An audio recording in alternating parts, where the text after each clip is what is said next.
you guys doing today? Today is September 5th. We're winding down the summer year here. You can see the daylilies have all their sticks, which I'm going a lot less on the plants this winter. They're not going to look as clean either because I read that it's not as good to do fall pruning as it is spring pruning. So I have a thing set 170 days from now, or maybe 190. I don't know what it is. I think it's 190 or 170, somewhere around that area. Days, March 19th, we're going to get the pruning going on all the plants. We're going to prune all those, etc. and all these. But I'm going to do something with the spireas, which are these and those. And I don't want to prune them all the way, but I think I'd be okay pruning half the growth. So we'll have a lot to do come spring. We'll have to prune all of the plants, even these. But I just don't want to leave them quite this long. So I'll lop off, I'll just prune them a little bit to take a little bit of the snow weight off of it without pruning too much to damage them. So this one here, look at how nice it is. I pruned them last October, but I've been reading about fall pruning not being as good, and I don't want to stress them, so I am not going to do that.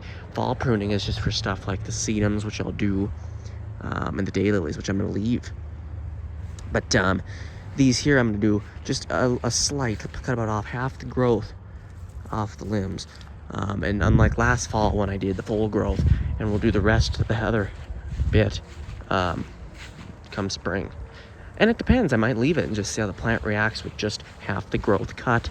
Maybe we'll get a taller plant, or we'll see. We'll just next year will be a year, we'll just kind of see how these plants react. But I think they'll be a lot healthier me doing the spring pruning. It's generally better recommended for them, and it should be healthier for them. As you can see, we got the water going, plants getting watered, and those dogwoods, they look amazing. They're the best plants this year. Every year, really, they're the best plants. I'm gonna get wet if I go any closer, but I'm gonna leave them alone, and it's something I haven't done. I usually prune them in the fall, but we're gonna prune them in the spring. Last year what I did was I pruned them halfway in the fall, and then again in about end of January, and then the final prune in March. This year I'm gonna leave them alone. I'm gonna leave them large to provide winter interest around the fountain, because these are going to look a little crazy in the wintertime, as I'm not touching those till spring either.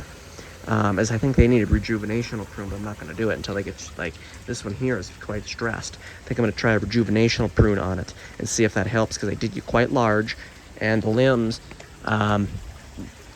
were too overgrown, so I pruned them, and it probably just ended up overcrowding the plant.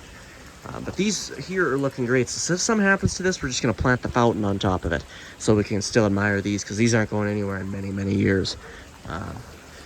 But these dogwoods here, they're going to look real nice with that red winter interest. Oh my God. And these here, these look real horrible if you don't prune them for the winter. So I'm going to prune, let's send it soaked. I'm gonna prune them a little bit. This one looks like it got some damage from all the digging, but it is okay. I might actually just leave it.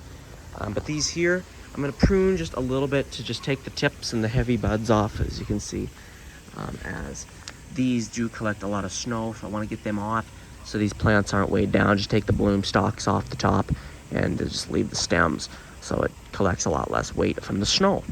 We'll do that with the front ones too, but all the other ones are just going to have to deal with the snow. They shouldn't catch as much. The dogwoods shouldn't catch any snow at all. I do like to clear the snow off the junipers with a broom or a light brush, as they do get quite weighed down with some of the heavy first snows we do get. The first snows we get are quite wet, and I do want to make sure that they don't get damaged or broken from them. So yeah, anyway, that's an update on what will be happening with the plants. See you guys in the next one.